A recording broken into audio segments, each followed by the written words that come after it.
ओडिया भाषा हूँ आमर माने हिसाब करंतु आम ओडिया भाषा को शास्त्रीय मान्यता मिली आम ओडिया लोक मान बा ओडिया ओडियांकर भाषा एते रुधिमंत आम ओडिया भाषा रे एते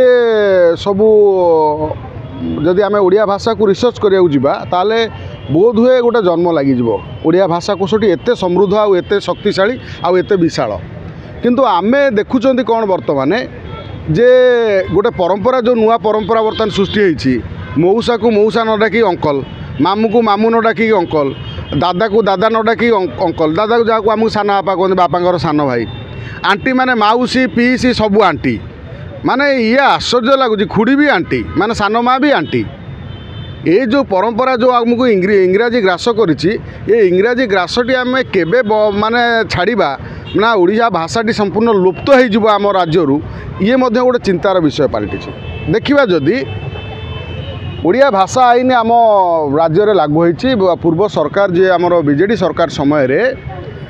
भाषा आईन लागू होता भाषा उल्लंघनकारी को दंड विधान कराइला भाषा उल्लंघनकारी की दंड विधान आमर कौन है मत कहना जदि मु बारंबार कही गोटे हेलमेट जदि आपण पिंधिकी जाऊथिबे न जाउचंती कोनोसी गोटे ट्राफिक रे आपण को जदि बिना हेलमेट रे जाउचंती आपण को 500 कि 1000 टका फाइन देवा पड़ो मात्र राज्य रे शह शह साइन बोर्ड शह शह दुकान बजार जोटी देखिले भुवनेश्वर भली गोटे सहर जोटी आम कहते खोर्धा माटी पाइक माटी यू सृष्टि होता इतिहास तेणु ये जो जगार बर्तमान चारिआडे जो भुवनेश्वर ना रे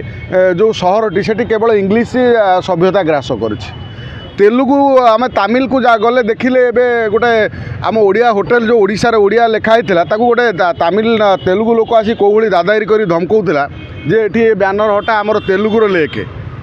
मात्र आम ये तेलुगु लिखाई आम ओडिया लोक कई प्रतिवाद करना कहीं ओडिया लोक एत निष्क्रिय हो निस्तेज हो एमान भितर आउ से जो लड़िया शक्ति आउ नाही। द्वितीय कथा देखिए इंग्राजी भाषा को जितेबाला भाषा आईन पारित है दिवंगत मंत्री थिले प्रदीप महारथी विधानसभा पारित कले बिल विधानसभा पारित है भाषा आईन उल्लंघनकारी को दंड विधान भाषा आईन लागू है तापर बीजेडी सरकार कौटि ना कौटि से बाबू से आईन टी कार्यकारी कलानी वर्तमान सरकार जी ओडिया अस्मिता कथा कहते बीजेपी सरकार ओडिया अस्मिताटी चारिआडे जो इंग्राजी रे लिखाई से कौन ओडिया अस्मिता डेउची बीजेपी उपरकू कि ना राज्य उपरकू डेउची ना क्या उपरकू डेउची नेता मंत्री उपरकू प्रथम कथा हूँ ओडिया भाषा को जदि भाषा आईन लागू होती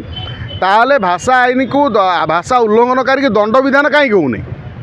दंड विधान बर्तमान बीजेपी सरकार करूना जे ओडिया अस्मिता कथा कहते ओडिया कथा कहते ओडियाकर अति प्रियर नेता माने बीजेपी लोक बीजेपी दल ओडिया भाषा को जो भली वर्तमान इंग्रेजी माड़ी बसला इंग्रेजी भाषा आमको तो इंग्रेज माने 200 वर्ष शासन कले मात्र 47 मसीहा पर बर्तमान ओडिया भाषा को इंग्राजी भाषा माड़ी बसी चारिआडे खाली इंग्राजी शब्द चारिआडे आमे माँ को माँ कहना मम्मी कहले मम्मी जी हूँ जो आम मम्मी फिल्म देखते कौ भूत बाहर ए मिसर देश में मम्मी गुड़ा जो कबर दिखाई माँ बोऊ को मम्मी कहते माने दुर्भाग्य आ मम्मी कहले बहुत खुशी होउछन्ती आम लोक माने जहाँ गोटे इंग्राजी भाषा रे मो माँ माने बहुत शिक्षित माने बापा टली टाणुथुब पुओ किंतु बापा को डाडी कहूँ माने ये भी सभ्यता बर्तमान आम ओडिशा रे ग्रासिछि तेणु ये सब कथा को वर्तमान आम वर्तमान सरकार भाषा आईन को तुरंत लगातु भाषा उल्लंघनकारी को दंड विधान घोषणा करूँ तो आपड़ जब ट्राफिक रे 1000 टंका बिना हेलमेट रे फाइन दौरान ताने भाषा ओडिया भाषा को जी बड़ बड़ करके ऊपर न लिखी तापर 500-300 आदाय करूना खाली ओडिया भाषा ओडिया अस्मिता डहरा कथा तो गोटे ओडिशा रे जी कहला सी शासन कला आउ कौन ओडिया भाषा को लेकिन जी एठी डहरा कथा कही सी ओडिया शासन कर आमर नवीन बाबू खंडी ओडिया कही 24 वर्ष शासन कले ये ओडिया भाषा अस्मिता कथा कहीकि ओडिया भाषा बर्तमान चारिआडे कौटी ना इंग्राजी भाषा कब्जा कर चारिआडे गोटे ढगा ढगा केवल इंग्राजी भाषा। Boarding completed nurture discover fly with pride TSG Gurukul, the ultimate home for your child.